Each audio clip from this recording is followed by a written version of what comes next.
नमस्कार, आप देख रहे हैं न्यूज वन इंडिया। मैं हूं आपके साथ उन्नति भटनागर। बुलेटिन की शुरुआत दिल्ली से महत्वपूर्ण अपडेट के साथ। बेंगलुरु में प्रधानमंत्री नरेंद्र मोदी आज करेंगे रोड शो। 36.6 किलोमीटर लंबा ये रोड शो रहेगा प्रधानमंत्री नरेंद्र मोदी का। नम्मा कर्नाटक रोड शो बेंगलुरु में 17 विधानसभा क्षेत्रों को कवर करेगा। 2 चरणों में होगा प्रधानमंत्री नरेंद्र मोदी का ये रोड शो। सुबह 11 बजे से दोपहर 1 बजे तक ये पूरा कार्यक्रम रहेगा और 10 किलोमीटर की दूरी ये तय करेंगे प्रधानमंत्री नरेंद्र मोदी। इस रोड शो के माध्यम से शाम 4 से 10 बजे तक 26.5 किलोमीटर की दूरी तय की जाएगी।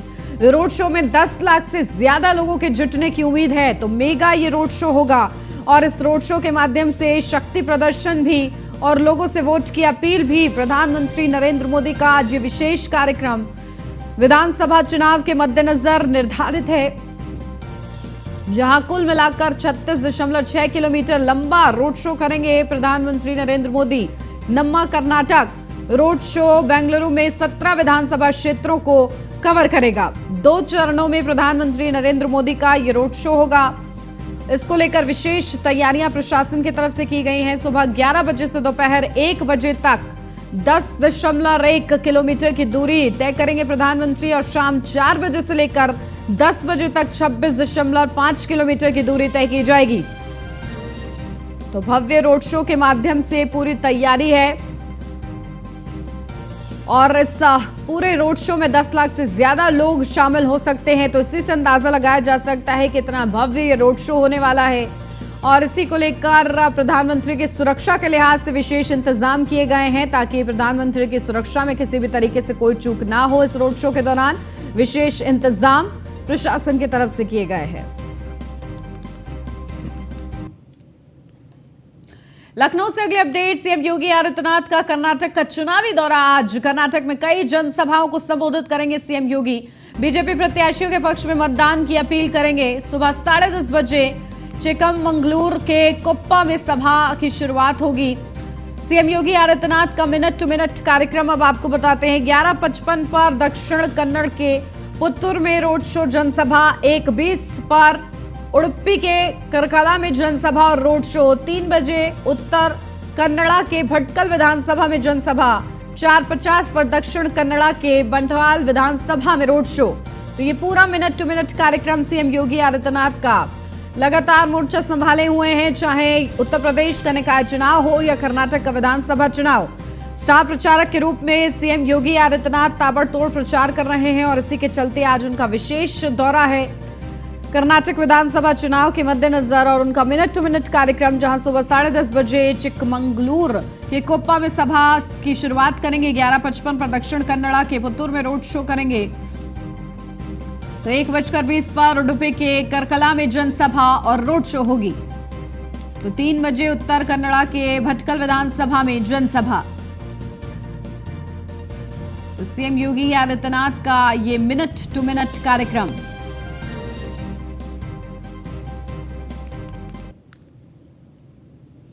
तो आज सीएम योगी आदित्यनाथ का कर्नाटक का ये विशेष दौरा है और इस दौरे के दौरान भी प्रचार प्रसार करेंगे। बढ़ते हैं आगे। कर्नाटक से अगली खबर। कर्नाटक विधानसभा चुनाव में कांग्रेस ने पूरी ताकत झोंक दी है। राहुल गांधी, मल्लिकार्जुन खड़गे, प्रियंका गांधी चुनावी मैदान में सक्रिय। सोनिया गांधी भी आज करेंगी प्रचार की शुरुआत। हुबली जिले में चुनावी रैली को संबोधित करेंगी सोनिया गांधी। तो कांग्रेस नेता राहुल गांधी, मल्लिकार्जुन खड़गे, सोनिया गांधी ताबड़तोड़ प्रचार कर रहे हैं। कांग्रेस और बीजेपी के बीच सीधा मुकाबला कर्नाटक विधानसभा चुनाव में और इसी के मद्देनजर आज मैदान में सोनिया गांधी उतरेंगी, जनसभा को संबोधित करेंगी। कांग्रेस प्रत्याशियों के लिए वोट की अपील भी की जाएगी।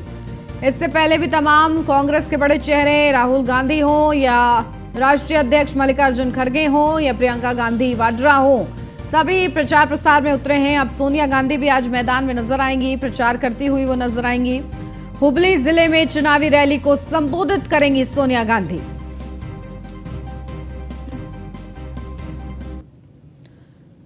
लखनऊ से अब खबर। बीजेपी प्रदेश अध्यक्ष भूपेंद्र चौधरी आज कई जिलों के दौरे पर रहेंगे। हापुड़, बुलंदशहर और अलीगढ़ में जनसभाओं को संबोधित करेंगे।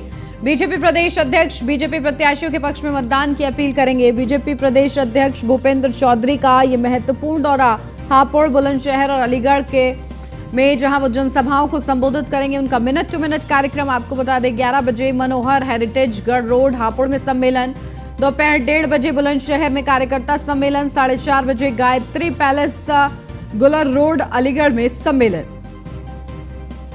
तो बीजेपी प्रदेश अध्यक्ष भूपेंद्र चौधरी का ये खास दौरा, 11 बजे मनोहर हेरिटेज गढ़ रोड हापुड़ में सम्मेलन, इसी के साथ दोपहर 1:30 बजे बुलंदशहर में कार्यकर्ता सम्मेलन। तो 4:30 बजे गायत्री पैलेस गुलर रोड अलीगढ़ में सम्मेलन। तो ये पूरे विशेष कार्यक्रम आज प्रदेश अध्यक्ष भूपेंद्र चौधरी के, जहां निकाय चुनाव के दूसरे चरण की भी तैयारियां अब जारी हैं। 11 मई को दूसरा चरण होगा और इसके लिए विशेष इंतजाम किए गए। लखनऊ से अब खबर, डिप्टी सीएम केशव प्रसाद मौर्य आज कई जिलों के दौरे पर रहेंगे। निकाय चुनाव के प्रचार में जुटे हैं डिप्टी सीएम केशव प्रसाद मौर्य आज कई जनसभाओं को संबोधित भी करेंगे। तो डिप्टी सीएम केशव प्रसाद मौर्य के कई अहम दौरे, निकाय चुनाव के प्रचार के लिए लगातार वो मैदान में डटे हुए हैं। बीजेपी प्रत्याशी के पक्ष में मतदान की अपील करेंगे। डिप्टी सीएम केशव प्रसाद मौर्य का मिनट टू मिनट कार्यक्रम भी आपको बताते हैं। कानपुर में जनसभाओं को संबोधित करेंगे। 12:40 पर झिंझक कानपुर देहात में जनसभा करेंगे डिप्टी सीएम केशव प्रसाद मौर्य। इसी के साथ 2:10 पर साकेत नगर कानपुर नगर में सम्मेलन शामिल होंगे। साथ ही साथ पिछड़ा वर्ग सम्मेलन में सम्मिलित होंगे केशव प्रसाद मौर्य। तो 3:30 बजे के करीब कल्याणपुर कानपुर नगर में जनसभा को संबोधित करेंगे। तो डिप्टी सीएम केशव प्रसाद मौर्य के विशेष दौरे के दौरान उनका जो पूरा शेड्यूल रहने वाला है वो आपको बता रहे हैं। ताबड़तोड़ जनसभाएं उनकी निर्धारित हैं और इस दौरान बीजेपी प्रत्याशियों के लिए वोट की अपील की जाएगी। साथ ही साथ डबल इंजन सरकार की उपलब्धियों को गिनाने का प्रयास भी डिप्टी सीएम केशव प्रसाद मौर्य की तरफ से किया जाना है। लखनऊ से अगली खबर, कई जिलों के दौरे पर रहे डिप्टी सीएम ब्रजेश पाठक। निकाय चुनाव के दूसरे चरण के प्रचार में जुटे हुए हैं डिप्टी सीएम ब्रजेश पाठक। आज भी कई जनसभाओं को संबोधित करेंगे। बीजेपी प्रत्याशियों के पक्ष में मतदान की अपील करेंगे डिप्टी सीएम ब्रजेश पाठक। इटावा, कन्नौज, औरैया में जनसभा उनकी निर्धारित है। 11:15 पर भरथना इटावा में जनसभा करेंगे डिप्टी सीएम।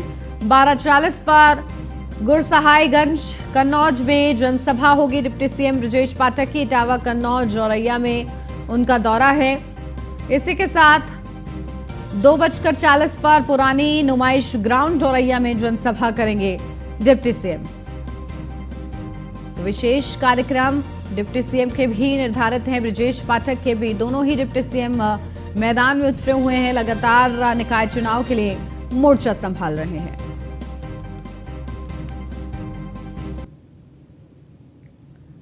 किंग चार्ल्स तृतीय के राज्याभिषेक समारोह में शामिल होंगे उपराष्ट्रपति जगदीप धनखड़। तो बड़ी अपडेट, किंग चार्ल्स तृतीय के राज्याभिषेक समारोह और इस दौरान भारत की तरफ से उपराष्ट्रपति जगदीप धनखड़ शामिल होंगे। तो बकिंघम पैलेस में स्वागत समारोह में शामिल होंगे उपराष्ट्रपति जगदीप धनखड़। वेस्टमिंस्टर एब्बे में होगा किंग चार्ल्स तृतीय का राज्याभिषेक। तो राज्याभिषेक के लिए किंग चार्ल्स तृतीय के उपराष्ट्रपति जगदीप धनखड़ मौजूद रहेंगे। उनका ये खास दौरा रहेगा इस दौरान, जहां स्वागत समारोह में शामिल होंगे उपराष्ट्रपति जगदीप धनखड़। वेस्टमिंस्टर एब्बे में होगा किंग चार्ल्स तृतीय का राज्याभिषेक।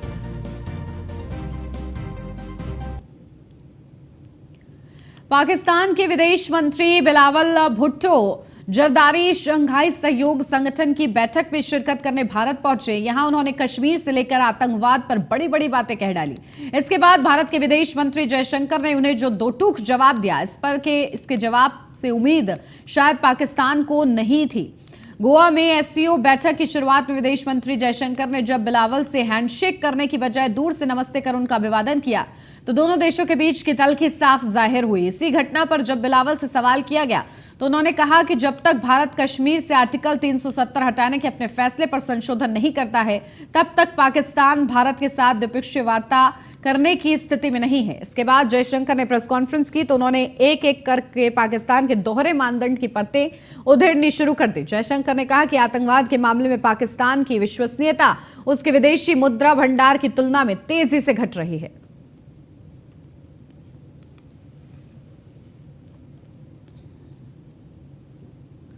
लखनऊ से अब खबर, इलाहाबाद हाईकोर्ट के पूर्व न्यायमूर्ति का निधन। पूर्व न्यायमूर्ति आरपी यादव का निधन हुआ है। जौनपुर के खेता सराय के निवासी थे आरपी यादव। तो पूर्व न्यायमूर्ति आरपी यादव का निधन हो गया है। खेता सराय के निवासी थे आरपी यादव। तो इलाहाबाद हाईकोर्ट के पूर्व न्यायमूर्ति का निधन, पूर्व न्यायमूर्ति आरपी यादव का निधन हुआ है। जौनपुर के खेतासराय के निवासी थे आरपी यादव।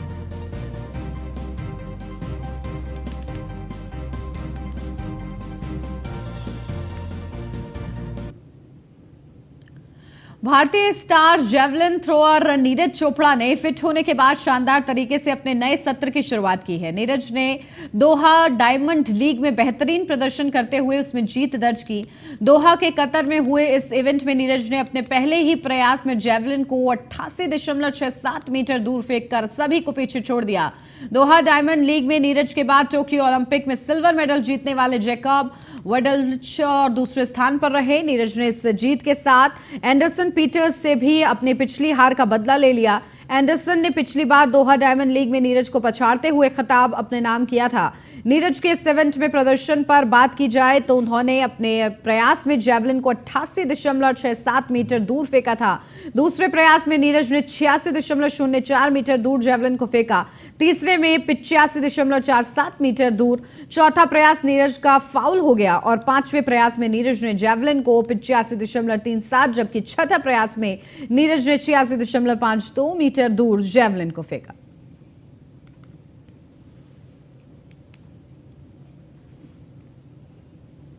संभल में बीजेपी ने 2 पदाधिकारियों को 6 साल के लिए निष्कासित किया है। दोनों पदाधिकारियों को निकाय चुनाव में पार्टी प्रत्याशियों के खिलाफ जाकर चुनाव लड़ने की सजा मिली है। भारतीय जनता पार्टी के पश्चिमी उत्तर प्रदेश के क्षेत्रीय अध्यक्ष सत्येंद्र सिसोदिया ने प्रेस रिलीज जारी कर बताया कि पार्टी प्रदेश अध्यक्ष के निर्देश पर यह कार्रवाई की गई है। आर्थिक प्रकोष्ठ के क्षेत्रीय सह संयोजक विकास वार्षणे और शक्ति केंद्र प्रभारी एवं महिला मोर्चा की पूर्व जिला मंत्री बबीता शर्मा को अध्यक्ष पद के उम्मीदवार राजेश शंकर राजू के खिलाफ चुनाव लड़ने के लिए यह कार्रवाई की गई है।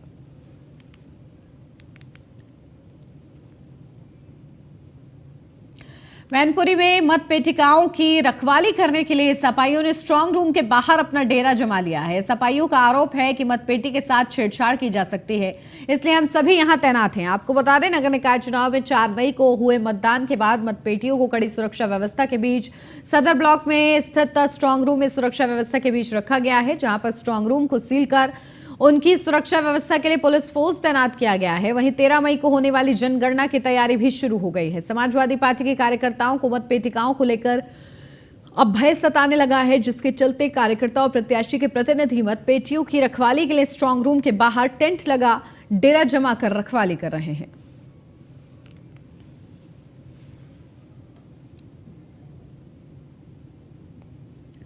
कानपुर से अब खबर, बजरंग दल पर प्रतिबंध लगाने के खिलाफ बजरंग दल कार्यकर्ताओं में आक्रोश। बजरंग दल कार्यकर्ताओं ने कांग्रेस पार्टी और राहुल गांधी का पुतला फूंका है।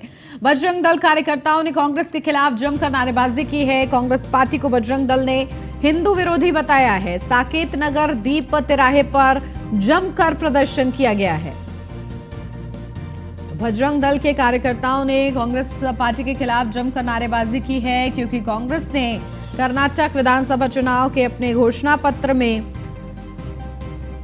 ये बड़ा दावा किया है कि सरकार बनने पर बजरंग दल जैसे संगठनों को बैन किया जाएगा, जिसको लेकर अब आक्रोश बढ़ता जा रहा है। जहां एक तरफ बीजेपी के निशाने पर है कांग्रेस, तो वहीं बजरंग दल भी नाराज है। बजरंग दल के जो कार्यकर्ता हैं वो नाराज हैं और इसी नाराजगी के चलते उन्होंने कांग्रेस नेता राहुल गांधी का पुतला फूंका है, कांग्रेस पार्टी का पुतला फूंका है।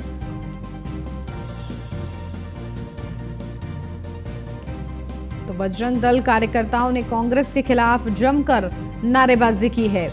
बजरंग दल कार्यकर्ताओं के अंदर आक्रोश है और बजरंग दल के कार्यकर्ताओं ने कांग्रेस को हिंदू विरोधी बताया है।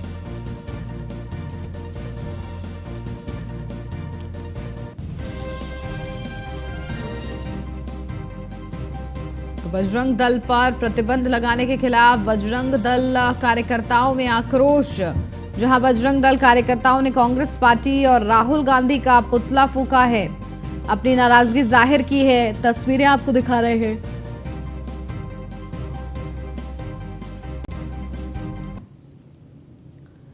बुद्ध पूर्णिमा के अवसर पर उत्तर प्रदेश संस्कृति विभाग की क्षेत्रीय पुरातत्व इकाई और लाल बहादुर शास्त्री स्मृति भवन संग्रहालय में कार्यक्रम आयोजित किए गए। इस दौरान भारत के प्रमुख बौद्ध स्थलों पर आधारित छायाचित्र प्रदर्शनी व बुद्ध चरित्र एक पुनर्वलोकन विषयक व्याख्यान का आयोजन किया गया। प्रदर्शनी में लुम्बिनी, कपिलवस्तु, बोधगया, सारनाथ, कुशीनगर, वैशाली, राजगीर, कौशाम्बी, श्रावस्ती, संकिशा, रांची, सांची, नालंदा, विक्रमशिला, रामपुरवा, लौरियानगढ़ आदि महत्वपूर्ण स्थलों के लगभग 50 छायाचित्र प्रदर्शित किए गए। इसी क्रम में आयोजित व्याख्यान में बुद्ध के जीवन चरित्र पर परिचर्चा की गई। इस अवसर पर डॉक्टर अर्चना शर्मा, डॉक्टर स्वतंत्र सिंह समेत बड़ी संख्या में लोग मौजूद रहे।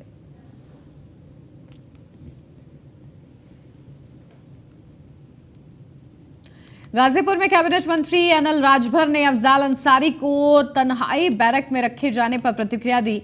उन्होंने कहा कि अफजाल को खेल मैनुअल के मुताबिक जेल में रखा गया। सब कुछ न्यायालय की नजर में है और न्यायालय के आदेश पर खेल प्रशासन काम कर रहा है। वहीं उन्होंने सुबह सपा अध्यक्ष ओम प्रकाश राजभर पर निशाना साधा। उन्होंने कहा कि ओपी राजभर कंफ्यूज नेता है। जो नेता फ्रस्ट्रेशन में इधर उधर घूम रहा है, उसकी चर्चा बेमानी है।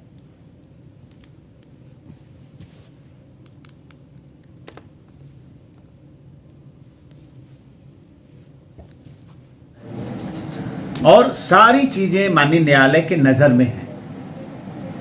माननीय न्यायालय के आदेश के हिसाब से प्रशासन कार्रवाई करता है, जेल का प्रशासन कार्रवाई करता है। माननीय न्यायालय के जो आदेश हैं उसका अक्षरशः पालन प्रशासन कर रहा है। देखिए, बहुत कंफ्यूज नेता हैं ओम प्रकाश राजभर, है ना। वो उनका कंफ्यूजन कभी खत्म नहीं हो सकता। तो इस तरह के लोगों के बारे में क्या बात करना, जिसका कुछ पता नहीं, आगे पीछे कुछ पता नहीं।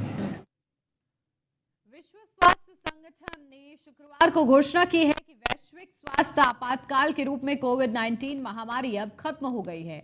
डब्ल्यूएचओ के महानिदेशक डॉक्टर टेड्रोस अधनोम घेब्रेयेसस ने कोविड-19 और वैश्विक स्वास्थ्य मुद्दों पर एक मीडिया ब्रीफिंग को संबोधित करते हुए ये घोषणा की।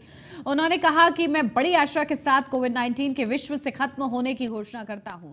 हालांकि इसका मतलब ये नहीं होगा कि विश्व पर कोविड-19 का खतरा बिल्कुल नहीं होगा। तो ये बड़ी घोषणा डब्ल्यूएचओ की तरफ से की गई है, जहां कोविड-19 अब एक बड़ा खतरा नहीं है। हालांकि इसको लेकर अभी भी सावधानी बरतने की जरूरत है। इसी के साथ बढ़ते आगे, फिरोजाबाद के थाना टूंडला क्षेत्र के नए बाईपास के पास पशुओं से भरी तेज रफ्तार डीसीएम डिवाइडर से टकरा गई। हादसे में डीसीएम की छत पर बैठे 2 लोगों की ओवरब्रिज के नीचे गिरने से मौत हो गई। गाड़ी में लदी 2 भैंसों की भी मौत हो गई। गाड़ी में बैठे आधा दर्जन लोग घायल हो गए।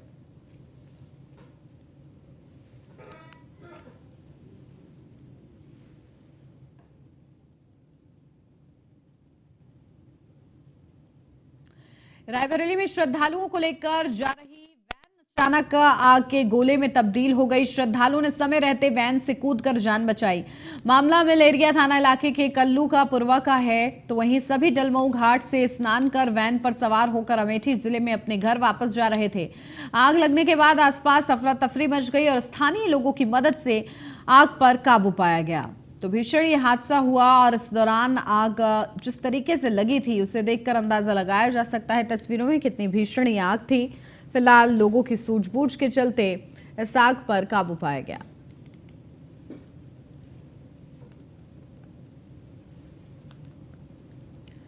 रायबरेली से अब खबर खंबे से टकराई है कार, जहां कार की चपेट में आने से महिला की मौत हो गई है। कार सवार गंभीर रूप से घायल हो गया है। घायल को हॉस्पिटल में भर्ती करवाया गया है। मृतक महिला के शव को पोस्टमार्टम के लिए भेजा गया है। सलौन थाना क्षेत्र के टोल प्लाजा के बरुहा चौराहे की पूरी घटना है। तो कार की चपेट में आने से महिला की मौत हो गई है। कार सवार गंभीर रूप से घायल हो गया है। तो घायलों को अस्पताल में भर्ती कराया गया है। जौनपुर से अब खबर, जहां दीवार गिरने से बाप बेटी की मौत हो गई है। एक बच्ची मामूली रूप से घायल हुई है। घटना के बाद गांव में कोहराम मच गया है। मृतकों के शव को पोस्टमार्टम के लिए भेजा गया है। बरैया काजी के भौदासी गांव का पूरा ये मामला है। तो जहां एक दीवार गिरने से पिता और बेटी की मौत हो गई, तो वहीं एक मासूम घायल हुई है। मृतकों के शव को पोस्टमार्टम के लिए भेजा गया है।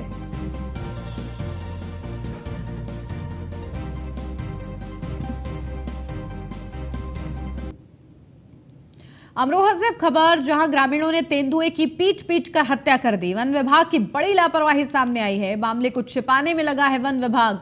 सर में चोट लगने के कारण तेंदुए ने दम तोड़ा है।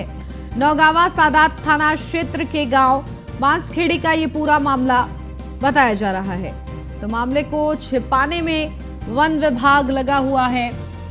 सर में चोट लगने के कारण तेंदुए ने दम तोड़ दिया। तो नौगावा सादात थाना क्षेत्र के गांव बांसखेड़ी का ये पूरा मामला है।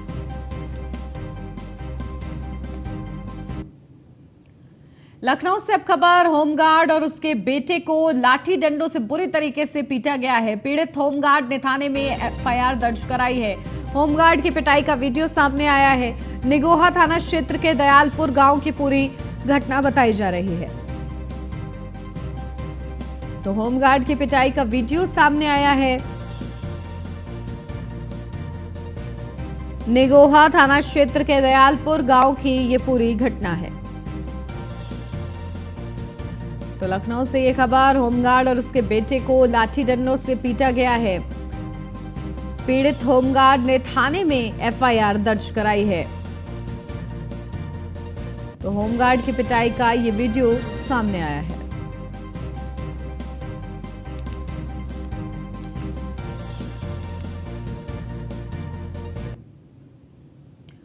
जौनपुर से अब खबर, महिला हत्या की आशंका, परिजनों की ससुराल पक्ष पर आरोप। मृतक महिला के परिजनों की तहरीर पर दर्द नहीं हो रही शिकायत, तो दर्ज भी नहीं हो रही है शिकायत। किस तरीके से दर्द छलक रहा है ये देखने वाली बात होगी। जहां मृतक महिला के परिजनों का रो रो कर बुरा हाल है। सराज ख्वाजा थाना क्षेत्र के जेठपुरवा गांव का पूरा मामला बताया जा रहा है।